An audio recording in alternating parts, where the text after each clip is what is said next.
La scène s'ouvre sur un jeune homme, Bakri-Wan, appelant sa mère et criant de choc, se demandant ce qui s'est passé. Son père le confronte froidement, lui ordonnant de ne pas faire d'histoire et de partir immédiatement. Il donne ensuite l'ordre de garder l'affaire strictement confidentielle et de ne laisser filtrer aucune information. Il annonce que la famille Bekri ne cherchera pas à venger ce qui s'est passé. Il explique qu'il prend cette décision pour le bien de la famille et le bien commun, et avertit spécifiquement son fils de ne pas agir seul pour se venger. Bakri-Wan montre un choc et une douleur extrême. Il fond ensuite en larmes devant son père, lui demandant comment il peut prétendre être un homme quand il refuse même de répondre au meurtre de sa femme, et encore moins de la venger. Il le traite d'inhumain. Il déclare qu'il partira, affirmant qu'il n'a plus aucun lien avec la famille Bekri. Alors qu'il s'enfuit, il réalise qu'il n'a pas assez de force pour se venger dans son état actuel, alors il jure de rechercher un pouvoir immense que personne ne pourra ignorer. Il décide d'établir une nouvelle secte, de rassembler ses hommes et d'étendre son influence. Alors qu'il continue son chemin, il pense à tous ceux qui ont participé à la mort de sa mère et à tous ceux qui connaissaient la vérité et ont choisi de garder le silence. Il jure qu'il se vengera même si cela prend des décennies. 12 ans plus tard, la scène se déplace vers un endroit englouti par les flammes où un homme crie à l'aide, admettant qu'il avait tort, et suppliant d'informer l'Alliance Murom. Cet homme supplie un Bakri-Wan désormais adulte, lui offrant tout ce qu'il veut. Au milieu des décombres et des cadavres, il insiste sur le fait que son offre est bonne, ce à quoi Bakri-Wan répond calmement qu'il y a une chose qu'il veut tout de suite. L'homme demande avec empressement ce qu'il veut. Il lui dit avec un sourire qu'il veut sa vie. L'homme panique et dit que c'est une blague pas drôle. Bakri-Wan continue, disant que s'il ne peut pas lui donner sa vie, il la prendra lui-même. L'homme se met en colère, l'accusant de se jouer de lui et menaçant de le mettre en pièces. Bakri-Wan, qui apparaît soudainement derrière lui, rétorque que sa bouche est aussi immonde que son apparence. Il le frappe fort, l'envoyant voler, créant un cratère dans le sol et laissant derrière lui un nuage de poussière à cause du puissant impact. L'adversaire crie, menaçant de jeter la tête de Bakri-Wan à l'Alliance Murom. Il se déplace rapidement et le coupe en deux. Après le combat, une dame s'approche de lui, l'appelant chef. Elle lui dit que quelqu'un lui a demandé de lui livrer quelque chose, qu'elle tient sur un plateau, quand il aurait fini. Bakri-Wan, taché de sang et souriant, continue en remerciant une dame nommée Moyongbien, appréciant sa peine d'avoir attendu. Yin lui tend un parchemin et lui demande d'essuyer le sang de son visage, ce à quoi il répond que ce n'était pas gênant. Les deux se tiennent devant un bâtiment en feu, et il se demande si c'est la fin ou peut-être juste le commencement. Il jette ensuite le parchemin à celle-ci, lui ordonnant de le remettre à l'Alliance Murom, annonçant qu'il a décidé de prendre sa retraite. Alors qu'il s'éloigne de l'endroit en feu, Ayan lui demande s'il retournera dans sa ville natale, et il confirme qu'il a atteint tous ses objectifs dans l'Alliance. Elle lui demande si elle peut lui rendre visite quand elle prendra sa retraite aussi, et il accepte, lui disant de venir le trouver si elle s'ennuie énormément. Elle insiste pour savoir où elle doit aller pour le trouver, et il lui dit qu'il sera dans le comté de Wayong, Hubei. La scène se déplace vers Bakri-Wan sur un bateau, pensant que beaucoup de temps s'est écoulé. Il se souvient comment il a quitté sa famille et rejoint l'Alliance Murom pour construire sa force, comment il a accédé au poste de chef grâce aux nouveaux arts martiaux qu'il a créés, et se souvient des 12 années qui se sont écoulées depuis qu'il a rejoint. Il sourit, sentant qu'il est enfin prêt à établir sa propre secte. Il continue ses pensées sur le bateau, notant qu'il a économisé assez d'argent pour acheter un manoir et vient d'entendre qu'une propriété parfaite est à vendre, se sentant que tout se passe parfaitement, il rit à lui-même croyant que le ciel l'aide. Puis il éclate d'un grand rire. Le vieux batelier commente que quelque chose de bien a dû lui arriver, et Bakri-Wan s'excuse pour son excitation excessive.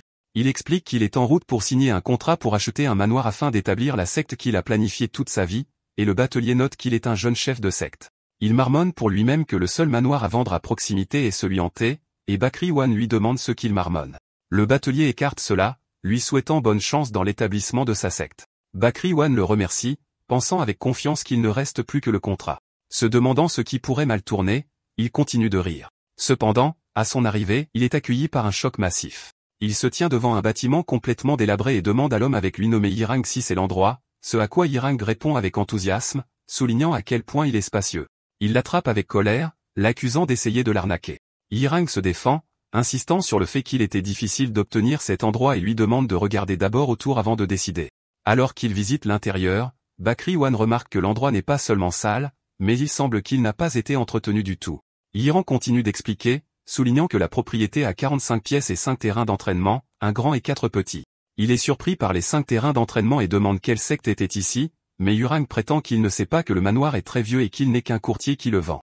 Il est quelque peu convaincu, pensant qu'avec un peu de travail, l'endroit serait approprié pour ouvrir une secte, mais Yaran hésite. Il soupire et demande directement quel est le vrai problème avec l'endroit. Yaran admet que ce n'est rien de majeur, sauf que tous ceux qui ont précédemment acheté le manoir sont morts, ce qui choque Bakri-Wan. Il confirme qu'ils sont tous morts d'une crise cardiaque sans blessures externes. Yaron continue son explication, révélant que tous les acheteurs précédents sont morts la première nuit immédiatement après avoir acheté le manoir, c'est pourquoi l'endroit est réputé hanté. Il ajoute qu'ils ont essayé d'embaucher des gardes et des maîtres taoïstes, mais en vain. Bakri Wan se met en colère, se demandant si Irang essaie délibérément de le piéger dans cet endroit. Le terrifié Irang offre immédiatement une énorme réduction, suggérant de le vendre pour 1/10 de sa valeur marchande, puis revient sur ses pas et accepte seulement 4 lingots d'argent. Son humeur change soudainement, et il rit à haute voix, met son bras autour de l'épaule de Irang, et lui tend le sac d'argent, disant qu'il aurait dû mentionner le bas prix dès le début pour qu'il ne l'ait pas mal compris. Irang est soulagé et le félicite, notant qu'un tel acte courageux est attendu de lui, l'ancien chef de la grande unité du ciel bleu connu sous le nom de chasseur de fantômes. Il lui tend ensuite l'acte du manoir. Bakri Wan prend l'acte. Alors que Irang est sur le point de partir, il semble remarquer quelque chose d'étrange. Mais interrogé, il prétend que ce n'est rien. Irang déclare que son rôle est terminé et lui dit en plaisantant que s'il réussit miraculeusement à survivre une nuit, il devrait venir le trouver. Bakri Wan l'assure qu'il le fera.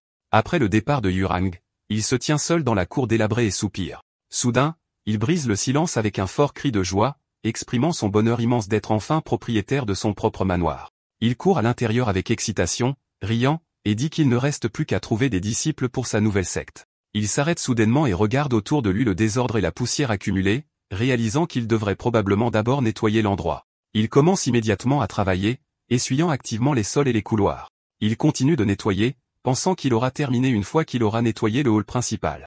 Il se tient à l'entrée du hall principal, déterminé à se dépêcher et à terminer cette dernière partie. En entrant dans le hall, il remarque quelque chose sur un support au milieu de la pièce. Il s'en approche, se demandant si l'ancien propriétaire l'a oublié derrière. Il ramasse l'épée, notant qu'elle a l'air précieuse et pourrait rapporter un bon prix, la considérant comme un prix inattendu. Dès qu'il la tient, il ressent un vertige soudain et perd son sens de l'orientation, se demandant où il est. Une mystérieuse interface de système lumineux apparaît devant lui, l'identifiant comme un candidat, un artiste martial, et que son objectif est d'établir une secte avec une note globale, rang 2. Le système note que c'est le rang le plus élevé parmi tous les candidats précédents. Bakri Wan regarde avec stupeur, se demandant ce qu'il voit. Il a l'air extrêmement confus alors qu'il esquive une attaque rapide visant sa tête.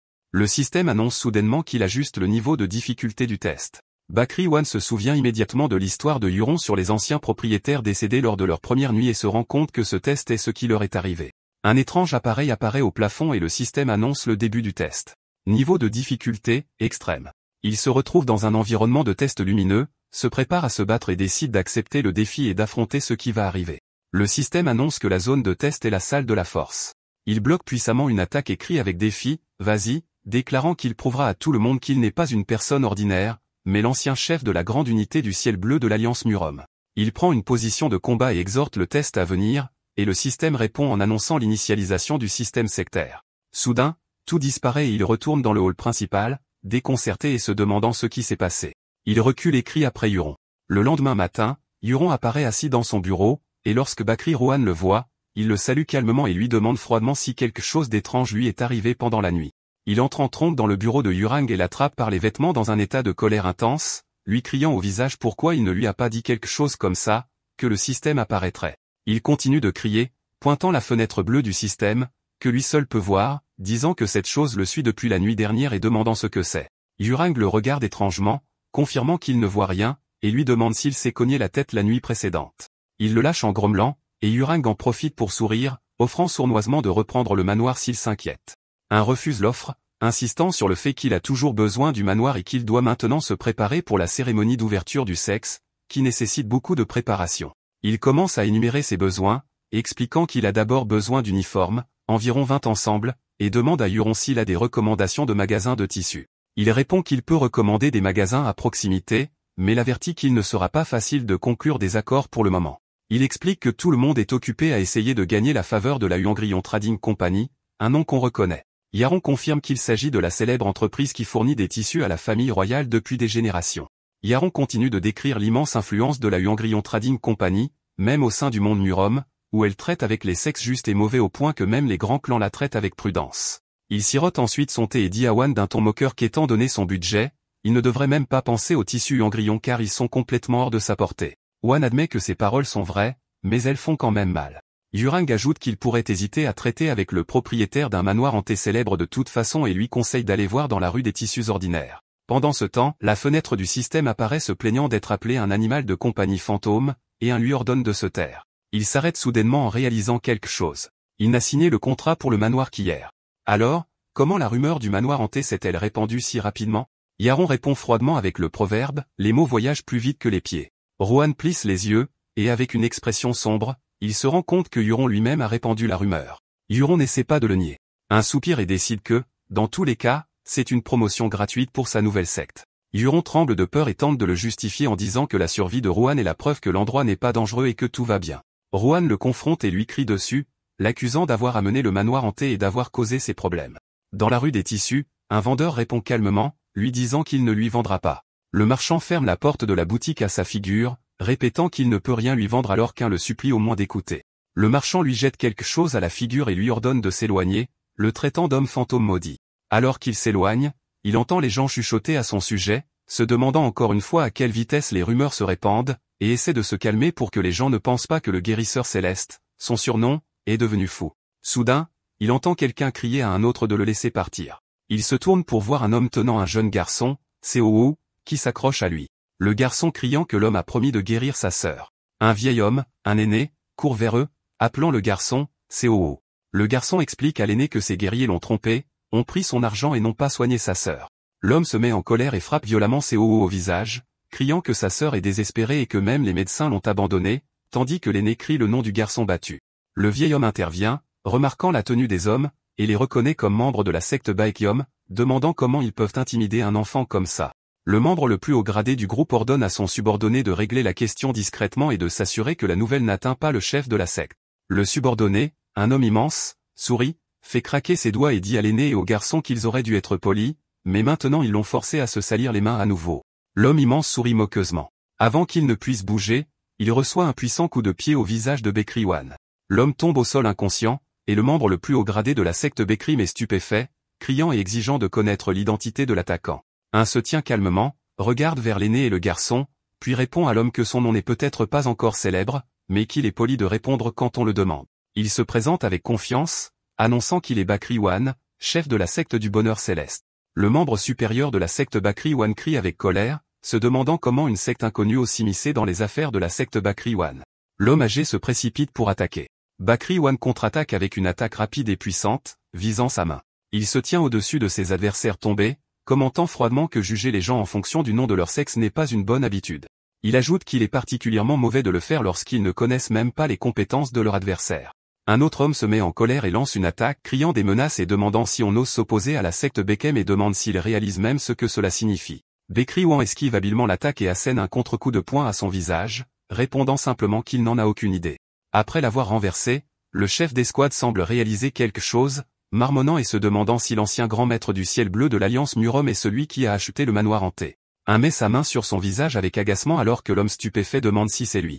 Il grommelle pour lui-même, se demandant jusqu'où cette stupide rumeur s'est répandue. Il se plaint qu'à cause de cette rumeur, il n'a même pas pu obtenir d'uniforme, le décrivant comme ennuyeux.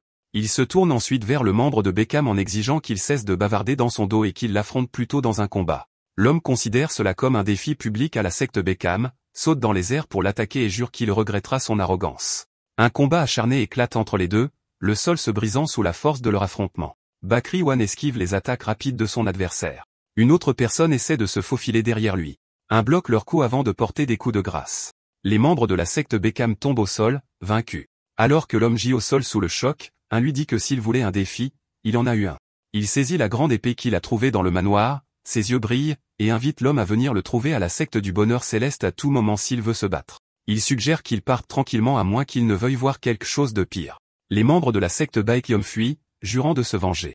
Baekhywan se tourne vers l'aîné et le garçon, Seowu, et leur demande s'ils vont bien, et le garçon l'appelle guerrier. Seowu se lève avec enthousiasme, rappelant à Bakriwan qu'il cherche un uniforme et annonce que sa sœur est très douée pour faire des vêtements. Il s'incline soudainement profondément devant lui, le suppliant de sauver sa sœur. Bakriwan est gêné et lui dit qu'il a besoin d'un médecin pour ça pendant que la fenêtre bleue du système apparaît à côté de lui. La fenêtre annonce la découverte d'une nouvelle opportunité commerciale et que la note de la cible est de rang 3 pendant que le garçon sourit avec espoir. Son expression change immédiatement, et il sourit en pensant que le rang 3 semble prometteur et demande au garçon de lui en dire plus à ce sujet. Seowu commence à expliquer en marchant, déclarant que leurs parents sont décédés l'année dernière, ne laissant que lui et sa sœur. Il continue en disant que sa sœur est douée pour l'artisanat, ils ont donc pu s'en sortir. Mais elle est récemment tombée malade d'une maladie qui lui gèle les membres. Bakri One pense à cette étrange maladie. Il interroge l'aîné sur sa relation avec eux. L'aîné explique qu'il tient un petit magasin de tissus dans le village voisin et qu'il avait l'habitude de donner du travail à la sœur du garçon, mais il s'est inquiété quand il a perdu le contact avec elle. Seo conduit Bakri One et l'aîné chez lui, annonçant leur arrivée. Ils entrent dans une hutte délabrée, ce qui fait secrètement espérer à One que l'endroit ne s'effondre pas sur eux. Seo se précipite à l'intérieur en appelant sa sœur, lui disant avec enthousiasme qu'il a amené un guerrier tueur de fantômes pour la sauver. On essaie de corriger cette description exagérée, mais il s'arrête soudainement quand il voit le spectacle choquant de mains se tendant vers un feu ardent sans être blessées.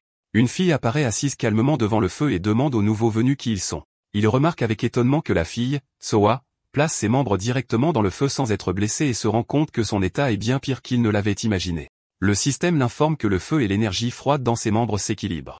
On suppose que cela pourrait être un effet secondaire d'avoir une énergie interne basée sur le yin. Il s'avance, se présente et lui dit qu'il est ici à la demande de son frère pour la sauver. Il lui demande si le feu ne lui fait pas mal, et Soa confirme que non, expliquant que si elle ne fait pas ça, ses membres auront de graves engelures.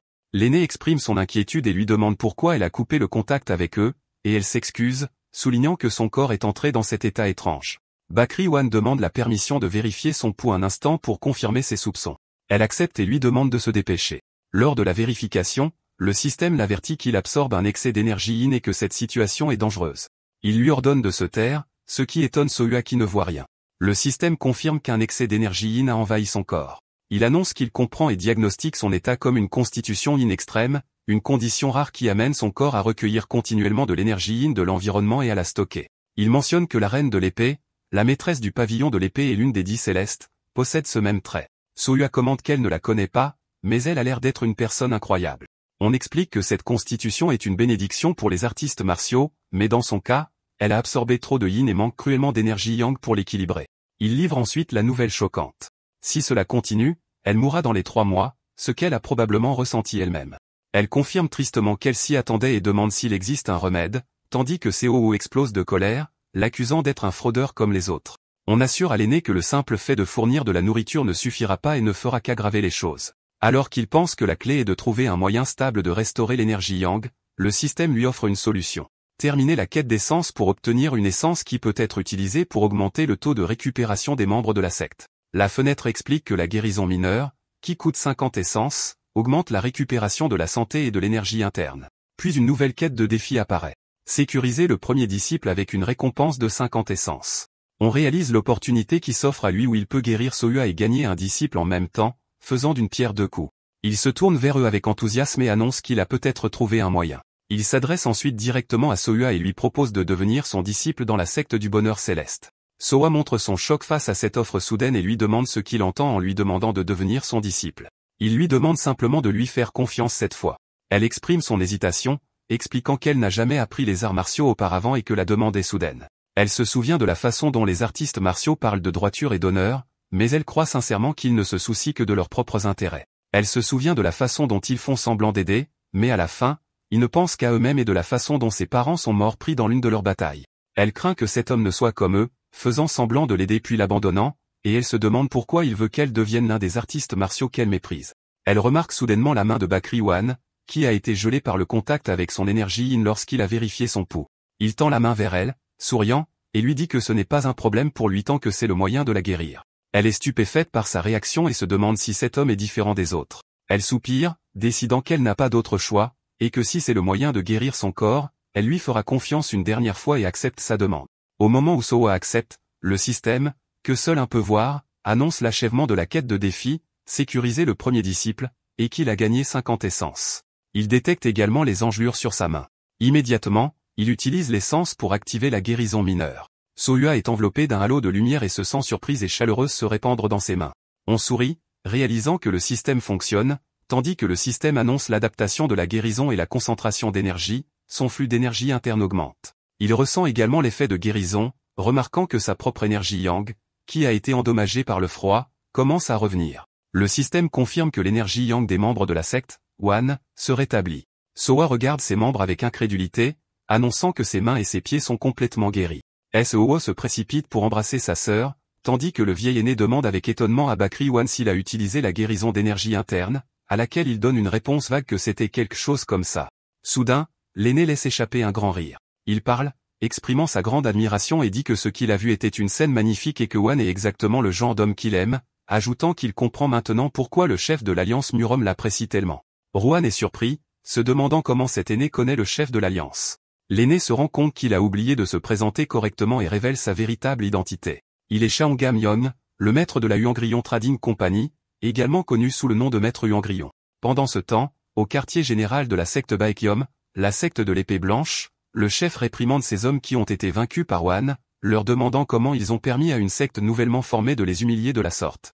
La scène montre l'homme, le plus haut rang, étant brutalement puni et criant de douleur. Le chef lui demande froidement s'il a mal et lui dit que cette douleur n'est rien comparée au ridicule auquel il devra lui-même faire face de la part du monde. Il ordonne ensuite à ses hommes de les traîner tous dans la salle de punition, ignorant leurs supplications désespérées. Au quartier général de la secte de l'épée blanche, le subordonné vaincu supplie son chef, Seo Yuan, de lui donner une autre chance. Le chef ignore la supplication, pensant à Bakri Wan de la secte de l'épée céleste. Il décide qu'il doit préparer une grande fête de bienvenue pour lui. De retour à la hutte, Bakri Wan s'interroge sur la véritable identité du vieil homme qu'il a rencontré. Il lui demande directement s'il est vraiment le chef de la chambre du dragon jaune, ou Wang Rian. Le vieil homme, Chong Gam-yeong, rit, confirmant son identité. On pense qu'il savait que l'homme n'était pas ordinaire, mais il n'avait jamais imaginé qu'il était aussi influ.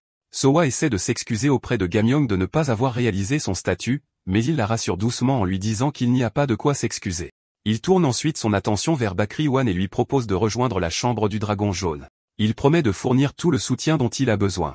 On réalise l'ampleur de l'offre. La chambre du dragon jaune est une immense guilde de marchands qui fournit des vêtements et de la soie à la famille royale. Le système le considère comme un partenaire commercial potentiel de niveau A. Il sait que les plus grands maîtres d'arts martiaux leur appartiennent, au point qu'un seul mot de Gamion pourrait affecter l'équilibre entre l'Alliance Morim et l'Union démoniaque. Bien que ce soit une excellente opportunité, il décide que ce n'est pas l'avenir qu'il recherche. Il exprime donc sa gratitude pour l'offre, mais est forcé de la refuser. Il explique avec un sourire qu'il vient d'accepter son premier disciple. Gam-yeong fronce les sourcils, se demandant comment il ose refuser son offre alors qu'il est le chef de la chambre du dragon jaune. Wan confirme son refus, mais fait une contre-offre, Gam-yeong lui donnera une chance de commercer avec la chambre. En retour, il promet qu'il donnera à la chambre du dragon jaune la renommée qu'elle mérite. Gam-yeong est irrité par son arrogance, se demandant comment un inconnu peut lui apporter la renommée. Wan explique avec assurance son offre, d'ici 10 ans, il construira une secte qui se tiendra aux côtés des 9 sectes justes et des 7 portes démoniaques, demandant, ne serait-ce pas un échange équitable? Gam-yeong décrit cette affirmation comme absurde, surtout venant d'une secte qui n'a même pas encore célébré sa cérémonie de fondation. Wan insiste calmement sur le fait que c'est exactement ce qui va se passer. Gam-yeong éclate soudainement de rire, admettant que Wan a le culot de faire des déclarations audacieuses. Wan ajoute que la renommée qu'il a promise n'est pas pour Gam-yeong personnellement, ce qui déconcerte ce dernier. Il révèle son plan. Il souhaite traiter avec l'avenir de la chambre du dragon jaune et demande à Gam-yeong de le présenter à son disciple.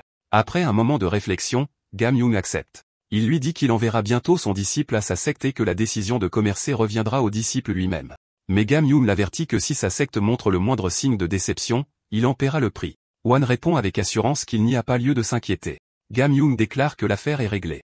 Soudain, il crie, ordonnant que de la soie soit apportée. La scène se déplace à l'extérieur pour montrer un groupe de personnes apparaissant devant la cabane avec un chariot chargé de marchandises, et des serviteurs saluent Gam-yeong, agenouillé sur le sol. Chong Gam-yeong, maître Huangrillon, présente à Bakri Wan un énorme tas de soie, lui demandant de l'accepter comme dépôt et comme cadeau d'appréciation pour la proposition divertissante qu'il a faite. Cette générosité impressionne Soa et Seo. Bakri Wan accepte le cadeau avec gratitude, pensant à la puissance de Gam-yeong et de ses hommes, admettant qu'ils sont de vrais maîtres. Alors que Gam-yeong s'en va, il pense à l'arrogance de Bakri Wan et à son audace de prétendre qu'il lui apporterait la renommée, et il note que cette arrogance lui rappelle quelqu'un d'autre exactement comme lui. Il appelle l'un de ses hommes et lui dit que puisqu'ils sont déjà sortis, il aimerait rendre visite à un vieil ami et leur ordonne de se diriger vers l'Union démoniaque. Il sourit en disant que cela fait longtemps qu'il n'a pas bu avec le chef de l'Union. De retour au quartier général de la secte de Bakri Wan, qui est maintenant propre et magnifique, Soa lui demande ce qu'il pense de la nouvelle robe qu'elle a faite elle-même.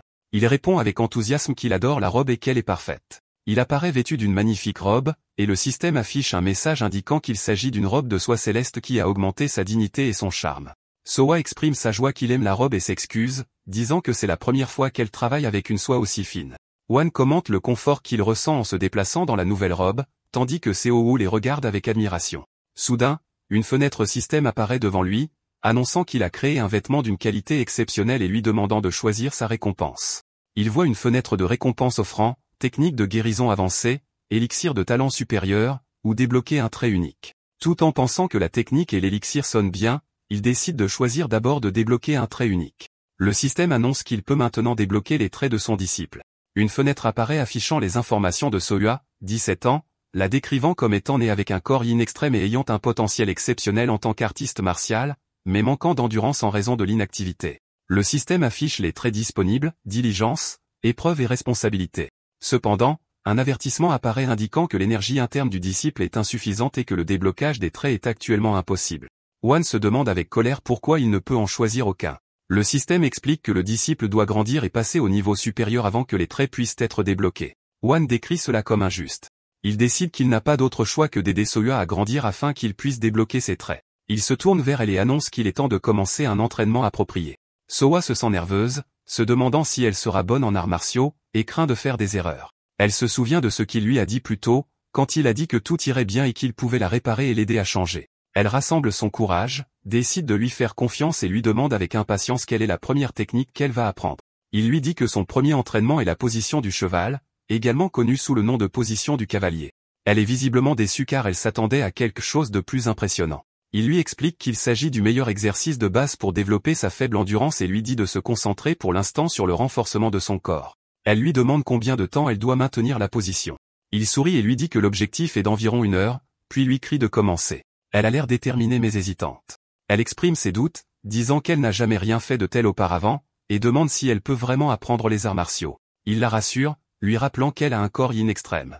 Il explique que son corps rassemble naturellement de l'énergie interne, et bien qu'il s'agisse d'énergie yin, elle se stabilisera une fois qu'elle aura formé un noyau pour celle-ci. Il pense en lui-même avec joie qu'elle est un talent céleste qu'il ne peut jamais laisser partir.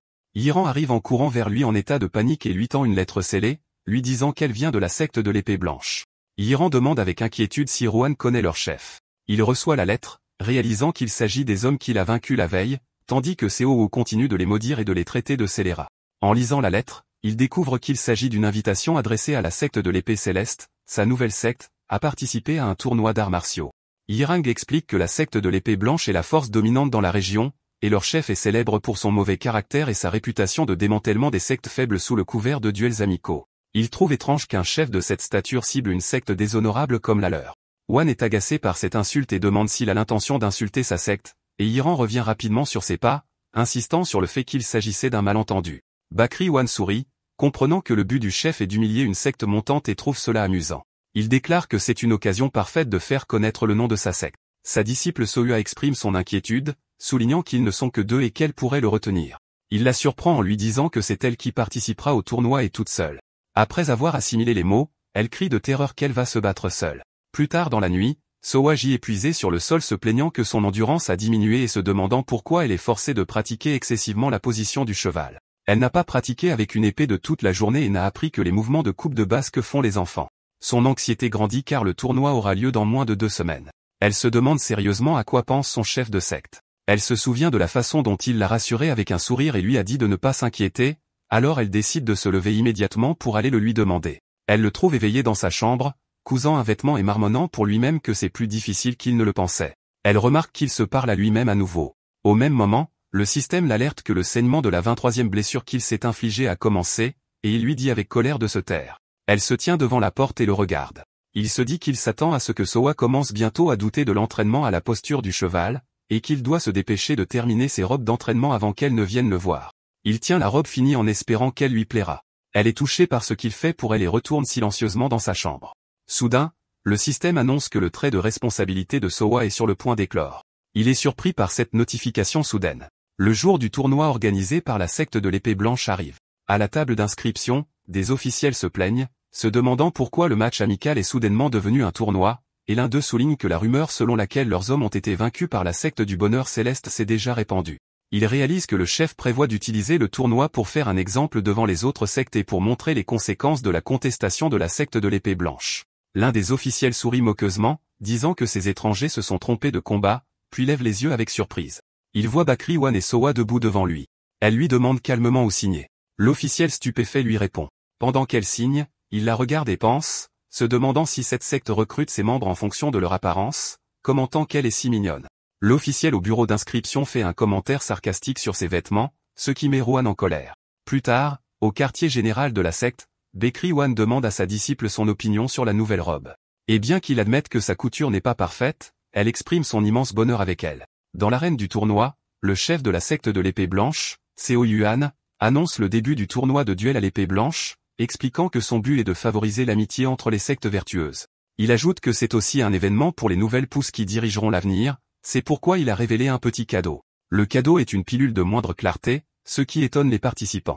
Le système explique qu'il s'agit d'un élixir rare raffiné par le peuple Jianu de Wudang, et que sa prise renforce le QI et le sang et aide à établir le centre énergétique. Seo Yuan annonce ensuite que le vainqueur du tournoi recevra cette pilule, ce qui excite la foule qui loue sa générosité. Alors qu'un assistant informe le chef que le tirage au sort est prêt, ce dernier sourit sournoisement, pensant et appelant les participants des imbéciles et insistant sur le fait qu'il fera en sorte qu'ils n'osent plus jamais défier sa secte. Il jure de leur montrer la grande différence de puissance.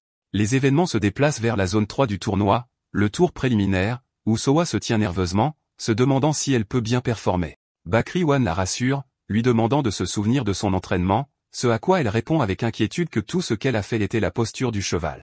Il lui dit de lui faire confiance car c'est lui qui l'a entraînée. Il l'assure qu'elle est devenue beaucoup plus forte qu'elle ne l'était. Elle décide d'essayer, bien qu'elle ne soit pas entièrement convaincue. Le tour préliminaire dans la zone 3 commence. Elle se présente comme Soa de la secte du bonheur céleste, et son adversaire se présente comme Chonsam, un disciple de 3e génération de la secte de la lune bleue. Il se moque d'elle, notant qu'elle manque non seulement d'expérience, mais qu'elle a aussi l'air de n'avoir jamais tenu une épée auparavant. Elle admet nerveusement qu'elle ne s'entraîne que depuis un mois. L'adversaire devient plus sarcastique et jure de lui donner une leçon et donne le signal de départ à l'arbitre. Il reste campé sur ses positions avec audace, lui disant d'attaquer de toutes ses forces.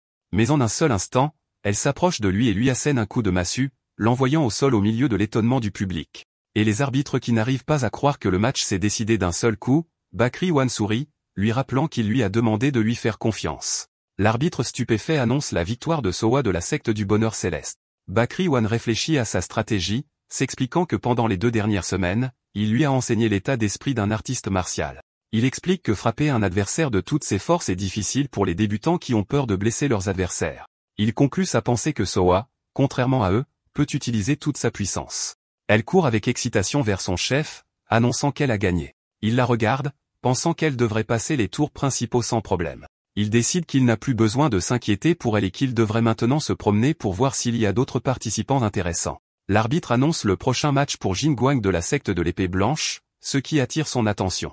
Il regarde Jin Guang vaincre rapidement son adversaire qui le supplie d'attendre. L'adversaire vaincu admet sa défaite. Mais ignorant la reddition, Jin Guang lève son épée avec une aura rouge féroce. Il porte un coup brutal à son adversaire à terre qui lui crie d'arrêter. L'arbitre intervient, criant que le match est déjà terminé. Jin Guang est déclaré vainqueur. Il regarde la scène avec dégoût, notant que Jin Guang est une personne méprisable qui a recours à des sales tours même contre un adversaire qu'il surpasse clairement. Soya court joyeusement vers lui disant qu'elle a atteint les tours principaux. Elle lui dit avec excitation qu'elle a utilisé toutes ses forces et qu'elle a gagné facilement comme il le lui avait dit. Soudain, elle ressent une intention meurtrière forte et inconfortable et réalise qu'elle vient de la personne que l'on regarde, Jin Guang. Il lui dit que si les choses continuent ainsi, elle l'affrontera probablement lors des tours principaux. Quelqu'un les interrompt, les félicitant pour leur progrès, et révèle son identité comme Seo Yuan, le chef de la secte de l'épée blanche, ce qui choque Soa. Il présente de fausses excuses pour l'impolitesse de ses disciples la veille. Il répond froidement que cela ne le dérange pas, mais ajoute sarcastiquement qu'il semble que les disciples du chef aient besoin de plus d'entraînement. Le chef ignore l'insulte et fait l'éloge de Soa, considérant qu'une jeune fille atteignant les tours principaux est merveilleux. Mais il ajoute qu'il est dommage que son prochain adversaire soit Hoguin et que c'est aussi loin qu'elle ira. Il lui propose ensuite de rejoindre sa secte en soulignant son talent particulier. Il répond avec moquerie, remerciant le chef pour ses aimables paroles sur ses peintures, c'est-à-dire sa disciple. Il ajoute que les disciples de la secte de l'épée blanche semblent quelque peu utiles. Le mot quelque peu met en colère le chef qui appelle immédiatement l'un de ses disciples, Wang Bal. Il lui ordonne d'escorter Wan et Soa dans leur chambre et leur souhaite de profiter du reste de l'événement. Wan répond qu'ils en profiteront s'ils le peuvent. Pendant qu'ils marchent, Wang Bal se présente comme le premier disciple d'épée de la secte de l'épée blanche. Le système note que lui, 21 ans, a une musculature exceptionnelle et un talent pour comprendre et maîtriser rapidement de nouveaux mouvements. Il les guide vers l'endroit où ils séjourneront. Soudain, il commence à sentir les muscles de l'épaule et du bras de Wang Bal.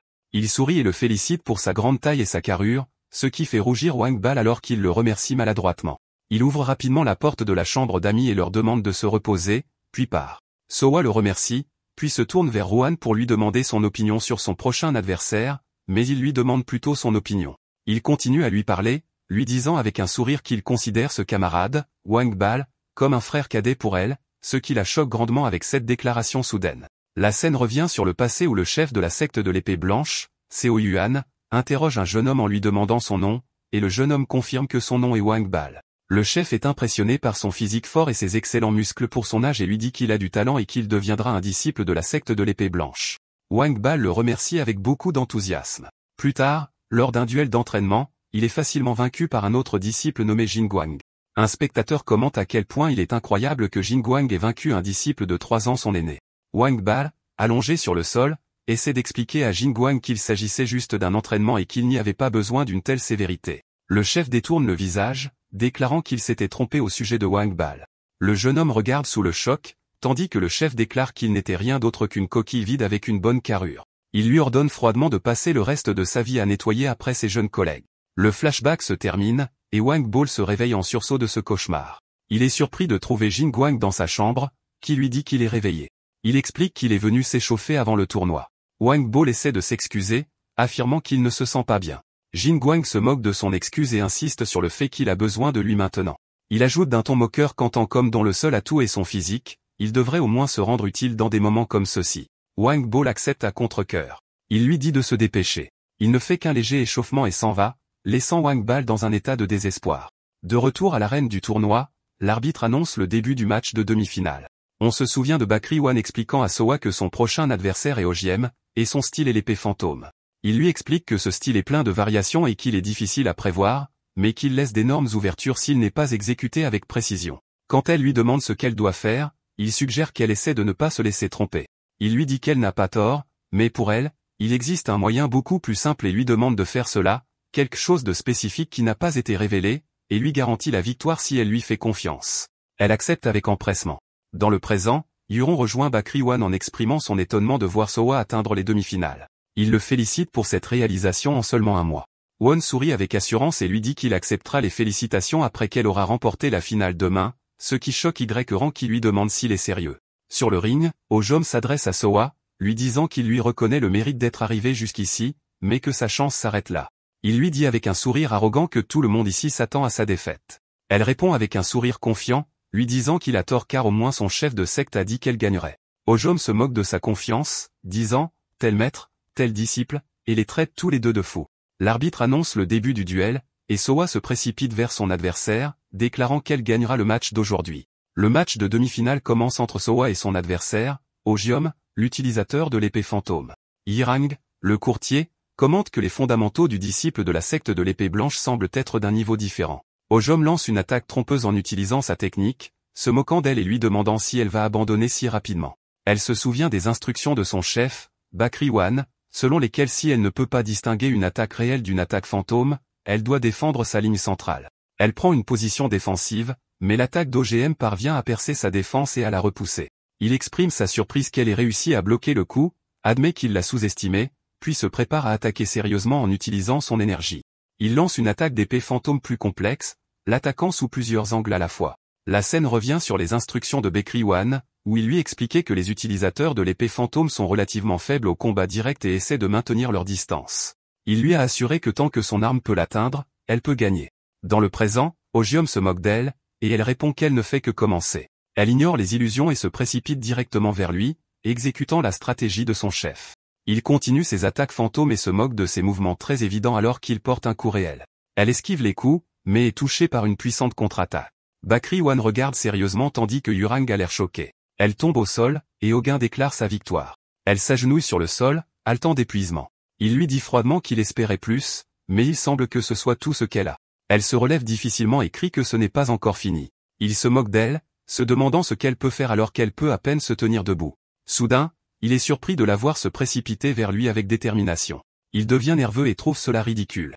Elle déclare que ce seul coup mettra fin à tout. Elle exécute la frappe ultime de base, deuxième forme, coupe finale, portant un coup direct et décisif à son adversaire. Bakri Wan sourit, tandis que Yurang crie avec enthousiasme, déclarant sa victoire. L'un des disciples de la secte de l'épée blanche, qui avait été vaincu auparavant, se lève et proteste bruyamment, affirmant qu'elle a fait une erreur et a simulé une défaite pour lancer une attaque surprise.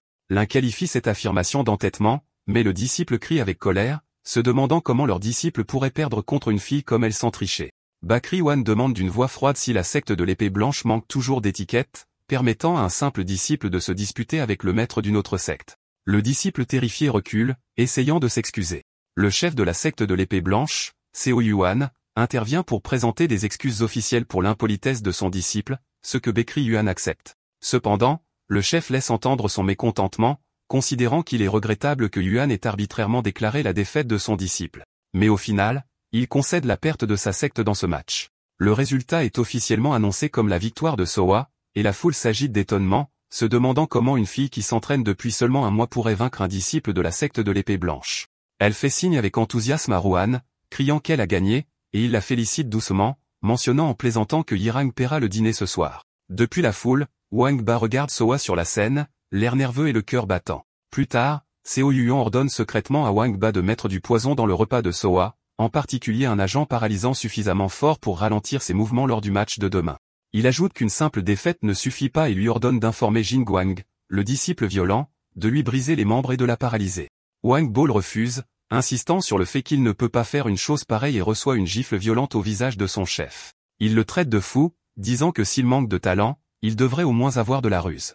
Il le gifle ensuite à nouveau, justifiant que c'est pourquoi ses jeunes collègues le surpassent. À ce moment, Bakri One apparaît, commentant d'un ton moqueur que le chef de la secte de l'épée blanche est très strict dans la discipline de ses disciples. Le chef et Wang Bal sont surpris par sa présence. Wan sourit et les salue sarcastiquement. Seo Yuan accuse Ruan d'être impoli d'interférer dans les affaires d'un autre sexe.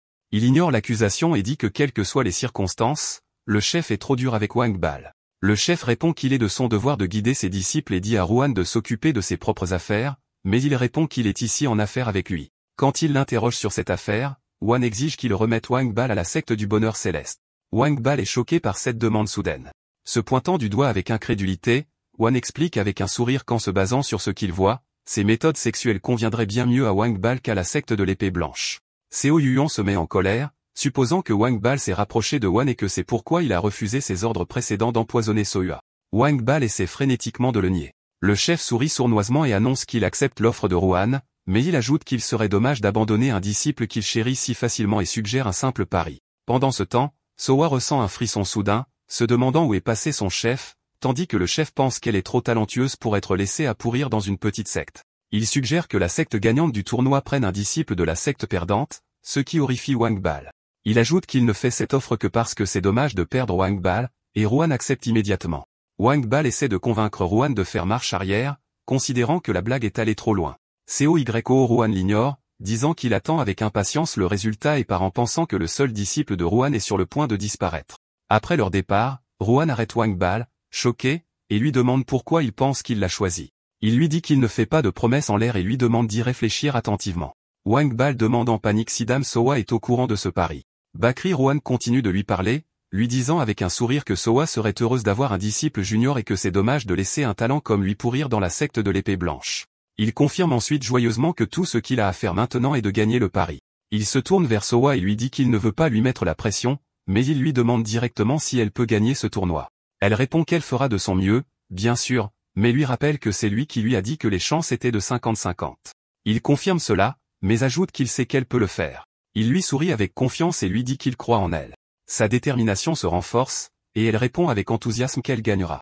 À ce moment, le système apparaît, annonçant que le trait de responsabilité de Sohua s'est éveillé. Ailleurs, le chef de la secte de l'épée blanche, Seo Yuan, avertit son disciple Jin Guang de ne pas être négligent. Il lui ordonne de gagner et qu'il n'y aura plus d'humiliation. Jin Guang est d'accord avec lui. Wang Bal s'approche de lui et lui conseille d'être prudent. Jin Guang ricane, insistant sur le fait qu'il ne sera pas aussi imprudent qu'Ogaeom, et se moque de Wang Bal pour avoir fait confiance au coup de chance que la débutante Sohua a réussi. Il déclare avec détermination qu'il va aller écraser chaque parcelle de ce faux espoir. Dans l'arène de duel final, l'arbitre appelle les concurrents, Sohua et Jin Guang, à s'avancer.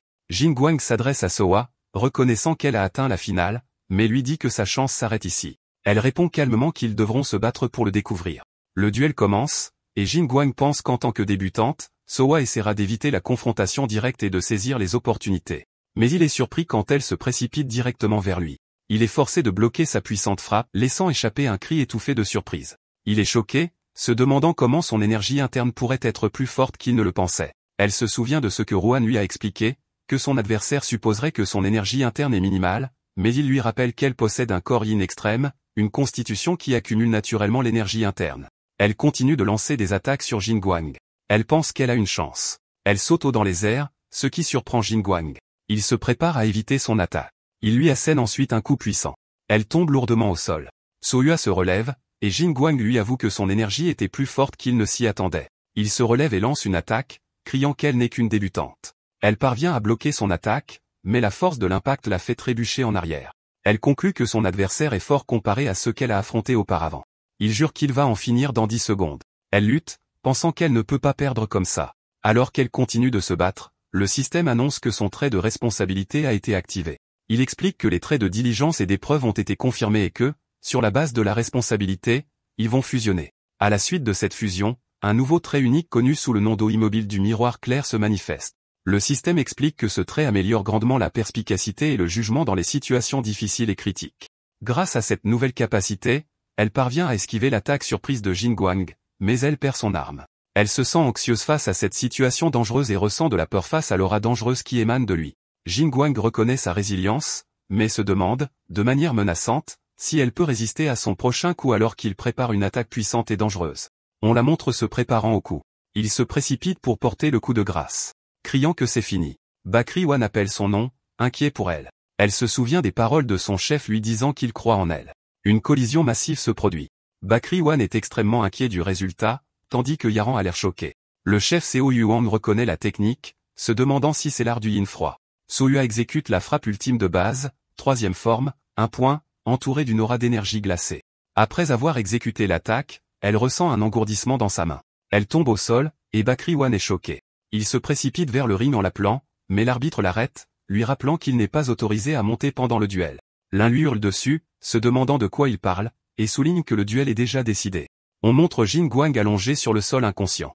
L'arbitre annonce, confus, que la gagnante est Soa de la secte de la Félicité Céleste. Soa sourit joyeusement à Bakri Wan. Le chef Seo Yuan regarde avec une colère intense, pensant que Bakri Wan a fait de sa secte la risée de tous. Sur le ring, on demande à la jeune fille épuisée si elle peut se tenir debout.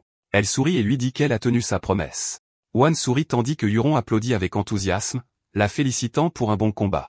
Il continue de la féliciter, et Wan lui demande de rendre le geste à la foule. L'arbitre se lève pour annoncer que la gagnante du tournoi de l'épée blanche est Soa de la secte de la Félicité Céleste. Bakri Wan s'avance et annonce à la foule qu'en tant que chef de la secte de l'épée céleste, il aimerait dire quelques mots. Il annonce que dans un mois, la cérémonie de fondation officielle de la secte de l'épée céleste aura lieu, et il demande la présence de toutes les personnes présentes. Son annonce provoque une grande agitation dans la foule, car les gens se demandent comment la secte de l'épée blanche a pu perdre face à une nouvelle secte qui n'a même pas encore tenu sa cérémonie de fondation officielle.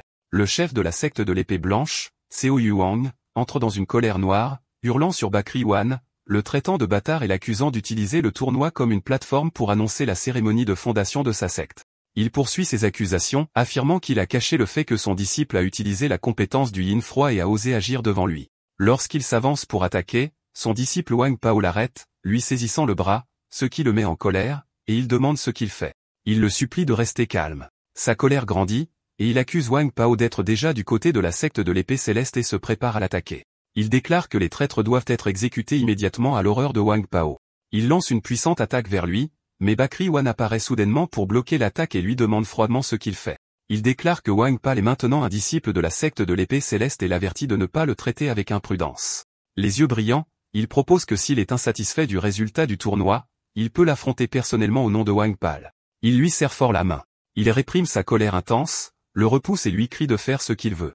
Alors qu'il part, il crie à Wang Pao, lui disant qu'il déteste sa vue et lui ordonne de s'en aller. Il serre le poing de rage, jurant de ne jamais oublier l'humiliation que Bakri Wan lui a infligée. Alors qu'il marche, Wan demande à Wang Pao s'il a encore des regrets. Il le nie, mais exprime des doutes sur sa capacité à recommencer en tant que personne sans talent. Il pose une main sur son épaule, le rassurant sur le fait qu'il est déjà un excellent artiste martial et promet de le lui prouver sans aucun doute. Il est profondément ému, et ses yeux se remplissent de larmes alors qu'il se souvient des insultes de son ancien maître qu'il a traité de coquille vide et de bel homme. Avec une détermination renouvelée, il le remercie et jure de travailler dur à partir de maintenant. Le système annonce qu'il est officiellement devenu le deuxième disciple de la secte de l'épée céleste. Le tournoi terminé, Yaron se plaint que Rohan ait volé la vedette avec son annonce même si c'est Sowa qui a gagné. 2 semaines plus tard, au siège de la secte, Wang Pal s'entraîne avec diligence dans la position du cavalier. Il a l'aide d'épuisement et demande à son maître ce qu'il devrait faire d'autre que la position du cavalier, tandis que Sowa passe en courant en jouet, riant et l'appelant. Elle s'éclaircit la gorge, assumant le rôle de disciple aîné, et lui dit que le chef met toujours l'accent sur les bases. Elle, avec 2 mois d'entraînement, lui conseille de ne pas être impatient et de s'entraîner dur pour un jour devenir comme elle. Lui, avec 8 ans d'entraînement, rit maladroitement et acquiesce. Il sourit et dit qu'il est toujours confiant dans ses compétences physiques, alors elle lui dit que si c'est le cas, il peut aller chercher l'eau lui-même. Bakri Wan observe son nouveau disciple, et le système affiche son profil. Wang Paul, 21 ans, 2e disciple. Il révèle ses forces, une structure osseuse exceptionnelle et un talent prodigieux pour comprendre et absorber les techniques, et ses faiblesses, un très faible sens de l'énergie timide. Il rassemble lentement l'énergie interne. Cela peut être compensé par la concentration de l'esprit. Ses traits uniques, actuellement inutilisables, apparaissent également, timide, diligent, autodiscipliné. Il confirme que cela correspond à ses soupçons. Il analyse que son talent réside dans sa compréhension des techniques et dans son image mentale ferme. En plus de son endurance, alors qu'il le regarde jouer avec Seowu, il pense à ses nouveaux disciples, d'abord Sowa et maintenant Wang Pal, et sourit, satisfait de son sens aigu du talent. Yurang lui demande comment se passent les préparatifs de la cérémonie de fondation. Wan le remercie, confirmant que les choses se sont bien déroulées grâce à son aide. Yurang dit humblement qu'il n'est qu'un investisseur, puis lui dit que grâce à la promotion pendant le tournoi, de nombreux messages sont arrivés de personnes confirmant leur intention d'assister à la cérémonie de fondation, ce qui le surprend. Mais il ajoute une mise en garde, lui disant que parmi les lettres se trouve un ordre de l'Alliance Murom, ce qui le choque. Il ouvre le parchemin seulement pour découvrir que l'Alliance Murom exige qu'il subisse un examen de plagiat concernant la compétence de base de la famille Bekri, ce qui le déconcerte grandement. Yaran crie, dénonçant le moment, se demandant pourquoi il demande soudainement cela maintenant, 15 ans après que la famille Bekri ait publié la compétence. Wan pense avec un sourire sarcastique que cette méthode de ciblage des faiblesses est typique de sa famille et se sent frustré que les choses se soient si bien passées avant cela. Il affirme à lui-même que les arts martiaux de sa secte sont le produit de 15 ans de ses propres connaissances, et qu'aucun fil des techniques de sa famille n'y est tissé. Mais il se rend compte que si l'examinateur de l'Alliance Muram décide de se ranger du côté de sa famille, il sera difficile d'éviter une condamnation pour plagiat.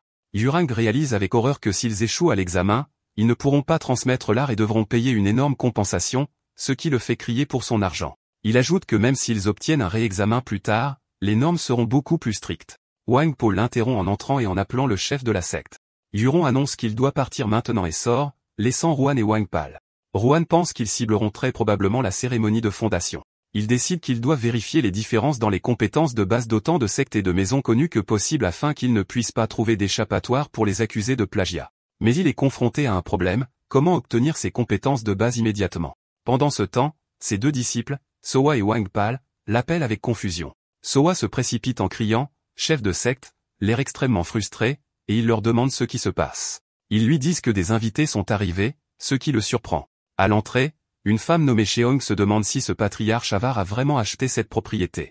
Son énorme compagnon, Nam Gangwu, l'avertit de ne rien toucher imprudemment avant qu'il ne la tue. Quand Wan apparaît, il leur demande leur identité. Nangunwo le salue, l'appelant par son ancien titre, grand patriarche de l'unité du ciel bleu. Les 2 invités sont présentés. Nangunwo, un membre de la grande unité du ciel bleu de la famille Nangung, et Cheong le chef de l'unité. Il lui demande ensuite s'il est maintenant le chef de la secte de l'épée céleste. Bakri Wan commence à rire, ce qui déconcerte Sowa et dit que leur arrivée pourrait tout changer, et il pense à sa famille. Pendant ce temps, ailleurs, Yaran discute de la situation avec son aide, postulant que si cette demande est soutenue par la famille Bakri qui a de bonnes relations, l'Alliance Murom est susceptible de se ranger de leur côté, et il se demande s'il devrait se retirer. Mais son aide répond qu'il n'y a pas besoin d'hésiter, soulignant que ce procès est d'un niveau complètement différent et pas un simple problème comme celui avec la secte de l'épée blanche. Yaron appelle son aide, Gayom, et lui ordonne de rédiger et d'envoyer une lettre. Lorsqu'on lui demande où, il explique que s'ils craignent l'influence de l'Alliance Murom et de sa famille, il devrait peut-être augmenter les enjeux.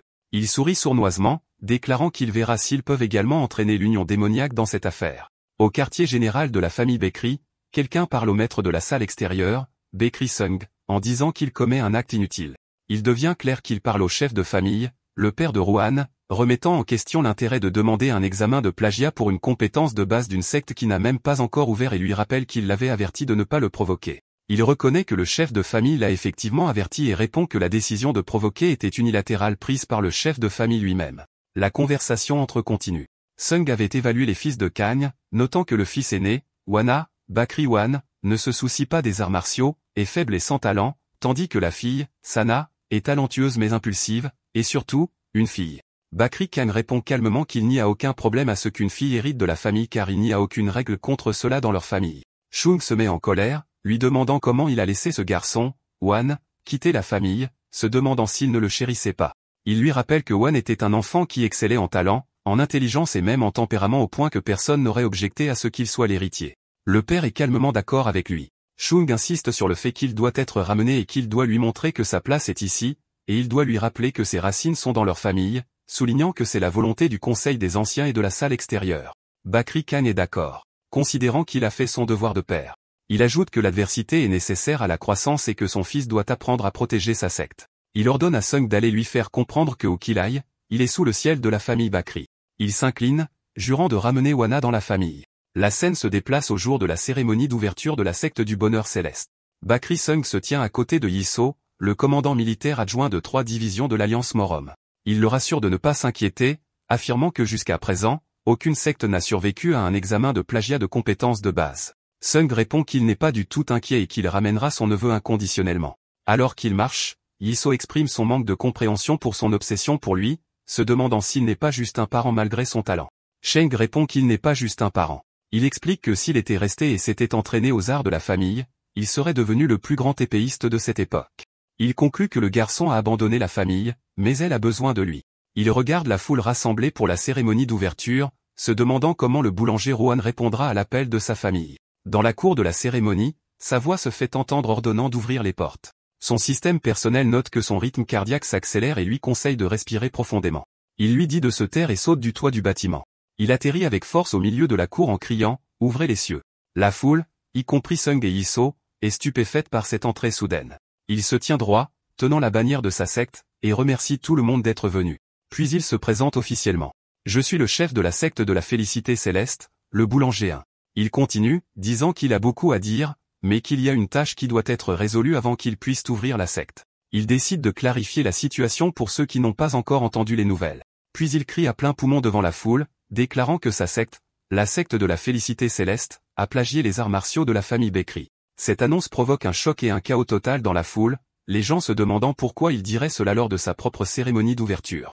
Les invités, y compris les alliés de Yurang, se demandent s'il admet le plagiat de sa propre bouche. Un des participants rit en considérant que c'est devenu plus excitant qu'il ne l'avait prévu. Yisu commente à Bakri Sung que le chef de la secte de la félicité céleste a abandonné et que leur tâche est devenue plus facile. Mais Sung le regarde avec une concentration intense et répond que cela lui semble différent.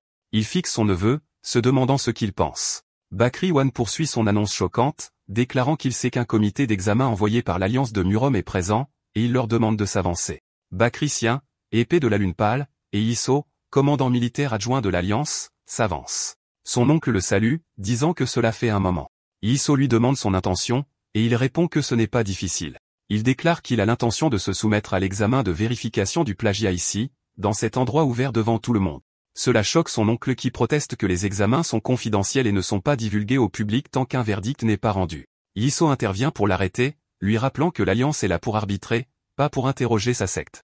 Yiso réalise qu'il ne peut pas paraître injuste devant les autres sectes, alors il décide de prendre l'initiative et d'accepter. Bakri Wan demande la permission de commencer, et Yiso accepte. Il commence à démontrer l'une des 2 compétences principales de sa secte, la frappe transcendante. Il exécute la première forme, ciel, terre et homme. Le public applaudit avec admiration son habileté martiale. Yiso demande si c'est la compétence qui est accusée d'avoir plagié les arts de la famille Bakri. Un confirme que la similitude est basée sur l'emprunt du principe du ciel, de la terre et de l'homme. Son oncle commence à opiner que c'est bien le cas, mais il l'interrompt, ajoutant qu'il est également considéré simultanément comme un plagiat des arts de la famille Nangong. Il continue, déclarant que l'ensemble des 23 compétences de base de son sexe, après vérification, sont considérées comme un plagiat des arts de nombreux sexes. Yiso, paniqué, crie que c'est une fausse accusation. Il lui demande calmement quelle partie est fausse. Yiso répond avec agitation qu'il n'y a pas de représentant des autres sexes ici pour vérifier cette allégation. Nam Gungu, Seogui, lève la main en disant « Je suis ici ».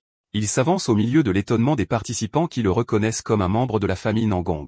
Puis Cheong Sojongwol lève la main, annonçant qu'elle est également ici en tant que représentante de la secte Wudong, et la foule la reconnaît également. Yiso se demande pourquoi des membres de l'unité du Grand Ciel Bleu, que Wan dirigeait auparavant, sont ici. Nam Gung-woo explique qu'ils étaient en mission à proximité et ont entendu parler de la cérémonie d'ouverture de leur ancien capitaine. Il confirme que les parties mentionnées par Ruan sont en effet similaires, expliquant que la compétence de base de sa famille incarne également les principes du ciel, de la terre et de l'homme. Zong confirme que la secte Wudong a la même opinion et présente une boîte pleine de lettres. Elle explique que ces lettres, en plus de leurs témoignages, sont des confirmations de plagiat, des soupçons d'autres sectes. Elle sourit, se demandant si la compétence de base de la famille Bakri sera maintenant impliquée dans des problèmes de plagiat avec ces autres sectes. Bakri Seong crie que c'est une fausse accusation. Nam Gung-woo se moque de leur logique, se demandant si le simple chevauchement du principe du ciel, de la terre et de l'homme signifie un plagiat. N'est-ce pas la même chose que ce que prétend la famille Bakri?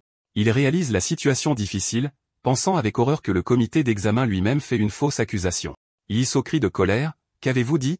Alors que Bakri Won lui présente une réponse écrite confirmant le chevauchement des compétences signées par l'actuel capitaine de l'unité du ciel bleu, Mo Young-ya. La colère de son oncle s'intensifie alors qu'il tremble et le traite de bâtard. Yiso lui demande comment il a réussi à vérifier toutes ces affirmations auprès de 23 sectes différentes, se demandant sarcastiquement s'il a écrit sa technique de base et l'a distribuée dans des lettres. Bakri Won répond qu'il a dit tout ce qu'il voulait dire et qu'il est maintenant temps pour l'épée de la lune pâle, le titre de son oncle, de donner sa réponse. Il réalise dans ses pensées que son oncle est dans une impasse. Au moment où il admet un plagiat de sa part, la technique de base de sa propre famille sera impliquée dans un différend de plagiat avec 23 autres sexes. Il se demande si son oncle va vraiment risquer d'aller de l'avant. Sung, tremblant de rage, lui demande si c'est tout ce qu'il a. Il explose de colère et se précipite avec son épée pour l'attaquer. Ses deux disciples, Nam Gung-woo et Cheong crient, l'appelant maître. Il les empêche de s'approcher.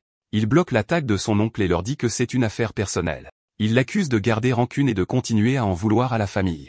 Il lui répond en criant que c'est son oncle qui garde rancune. Il poursuit son accusation, se demandant s'il essaie de détruire leur famille parce qu'ils n'ont pas vengé sa mère. Il ajoute qu'il comprend s'il les considère comme une famille pathétique pour ne même pas avoir été capable de protéger sa mère. Mais s'il essaie de détruire la famille à cause de cela, alors lui, Sung, le fera. Il lance une contre-attaque qui surpasse son oncle. Ce dernier trébuche en arrière sous la force de l'impact, crachant du sang. Il se tient au-dessus de lui, affirmant qu'il n'a pas l'intention de nier sa lignée. Il admet qu'il serait un menteur s'il disait qu'il n'en voulait pas à son oncle, mais il a maintenant abandonné la plupart de ce ressentiment. Il lui demande avec colère pourquoi il ne revient pas alors. Il explique qu'en tant que chef de secte, il doit devenir plus fort par lui-même et qu'il est maintenant différent de la personne qui a fui la famille principale. Il lui demande combien de temps il pense qu'il durera, l'avertissant que les petits sexes comme le sien ne sont rien si la famille principale décide de faire pression sur lui. Il répond qu'il est prêt pour une confrontation à tout moment, comme cette fois. Il se souvient d'un souvenir de son enfance, s'entraînant avec son oncle et l'appelant oncle. Il se souvient comment il a fièrement crié qu'il avait enfin réussi à bloquer une de ses frappes et son oncle rit, lui disant, son surnom, de se préparer pour une autre frappe. Revenant au présent, il s'adresse à son oncle étendu au sol, lui disant qu'en tant que chef de la secte du bonheur céleste, sa technique de base et ses arts martiaux ne sont plagiés d'aucune autre secte. Puis il ajoute, en tant que son neveu de la famille Bekri, qu'il lui demande d'attendre encore un peu, jurant qu'il révélera tout un jour. Son oncle esquisse un léger sourire. Il se lève et annonce officiellement son identité. Bekri Sien, le chef extérieur de la famille Bakri et le frère cadet du chef de famille actuel, annonçant son nom comme Chang-wol. Il déclare devant la foule que la secte du bonheur céleste n'a pas plagié les arts martiaux de la famille Bakri. La foule éclate en applaudissements et en acclamations. Parmi le public, une personne masquée sourit, pensant qu'elle était prête à intervenir si les choses tournaient mal, mais il semble que Ruan n'ait eu besoin d'aucune aide, louant le vieil homme, Iran, pour son bon choix de personne. Pendant ce temps, Jaehyom, un disciple du maître de la salle du dragon jaune apparaît, grondant l'homme masqué et lui disant de se taire. L'aide se plaint d'être venu jusqu'ici, mais exprime son émerveillement devant le palais, se demandant s'il s'agit d'une arme divine ou d'un artefact merveilleux. L'homme masqué, Sadoreyanju, maître de l'union démoniaque, apparaît et sourit, commentant que Bakri Wan est une personne plus intéressante qu'il ne le pensait. Il annonce qu'il partira le premier et disparaît dans l'ombre. Gaïom le regarde partir et pense que cette personne a été son premier partenaire commercial. De retour au quartier général de la secte du bonheur céleste plus tard, Soa a l'air choqué en pensant à l'incroyable de ce qui se passe. La scène montre que 3 jours se sont écoulés depuis la cérémonie de fondation avec Wang Pao balayant la cour et se plaignant qu'aucune personne n'est venue rejoindre la secte. Bakri Wan essaie de garder son calme, mais il serre son pinceau d'écriture avec une telle fureur qu'il se brise presque, incitant Soa à le prévenir. Le système détecte que son rythme cardiaque fluctue. Il se demande comment obtenir de nouveaux disciples, concluant qu'il faut soit une très grande réputation, soit établir la confiance en contribuant à la communauté locale sur une longue période. Il envisage d'envoyer Wang Pao pour attirer des affaires, mais se ravise et remet à Soa un document à envoyer à la Hawan Trading Company. Quand elle s'interroge sur son contenu, Il lui dit que c'est une méthode pour recruter des disciples. Le document s'avère être une demande de coopération avec l'Institut de formation de l'Alliance Murom. La scène se déplace dans le bureau du deuxième commandant adjoint de l'Alliance Murom, où un aide informe son supérieur que les stagiaires de la salle de la force ont refusé de s'entraîner. Le commandant demande la raison, et l'aide explique que le tournoi d'arts martiaux de fin d'études est imminent, et les stagiaires estiment que le processus de formation est injuste. Il explique que l'Alliance divise les stagiaires entre la salle de la force pour les petits sexes et l'indépendance et la salle de la vertu pour les grands sexes et l'indépendance, les sexes prestigieux et les familles célèbres. Le commandant, Jigal Byong, commente que la salle de la force offre généralement un combat équitable, mais l'aide précise que la promotion de cette année de la salle de la vertu est exceptionnellement forte, et la salle de la force a perdu le tournoi pendant 3 années consécutives, et leur morale est très bas. Il ajoute qu'ils essaient de persuader le maître de la salle de la force, mais il semble qu'ils soutiennent secrètement leur refus. Jigal Byong en déduit que le maître, après avoir été vaincu pendant 3 années consécutives, veut sauver la face. À ce moment-là, un pigeon voyageur arrive portant un message. Après avoir lu le message, le commandant, Jigal lui, ordonne à son aide de rassembler tous les stagiaires de la salle de la force et déclare que la formation se déroulera comme prévu. Dans les montagnes près du comté de Hwayong, les stagiaires s'entraînent dur. L'un d'eux se réveille soudainement. Il s'avère qu'il s'agit du stagiaire Seong-Woo Kang, haletant dans son lit. Il réfléchit, connu comme un stagiaire dans la salle de la force, se demandant combien de temps il continuera à s'humilier. Il se lève la nuit pour trouver son collègue, Seong Min-shuk, en train d'écrire. Il lui dit que son tour n'est pas encore venu et qu'il devrait mûrir un peu. Kang, incapable de dormir, lui demande s'il y a quelque chose d'inhabituel. Il s'excuse, expliquant que cette formation actuelle est de sa faute. Il admet que c'est lui qui a encouragé le refus de la formation. Il pense que l'Alliance a considéré cela comme un défi et les a envoyés en guise de punition dans une secte inconnue, la secte Bakri Wan. Son collègue répond que cela n'a pas d'importance, suggérant que s'ils ne font pas confiance à la secte, ils peuvent simplement faire pression sur son chef, Wan, jusqu'à ce qu'il respecte leur opinion dans une certaine mesure. Il note qu'il est temps pour le changement de garde et lui dit d'aller dormir. Soudain, il sursaute et s'alerte, et Chuck crie « Qui est là ?» Bakri Wan apparaît devant eux, se présentant comme le chef de la secte du bonheur céleste. Il leur annonce qu'il va maintenant commencer le test d'entrée de la secte. Il explique que la règle est simple. Il leur dit que tout ce qu'ils ont à faire est de réussir à franchir le seuil de sa secte, l'entrée du bâtiment. En entendant cela, Kang crie aux autres membres de la salle de la force de se préparer au combat. Wan se précipite pour l'attaquer, le maîtrisant d'un seul coup rapide, laissant Chuck en état de choc. Chuck crie son nom après qu'il soit tombé au sol. Bakri Wan ajoute une condition au test. Ils doivent réussir à s'échapper de lui en toute sécurité.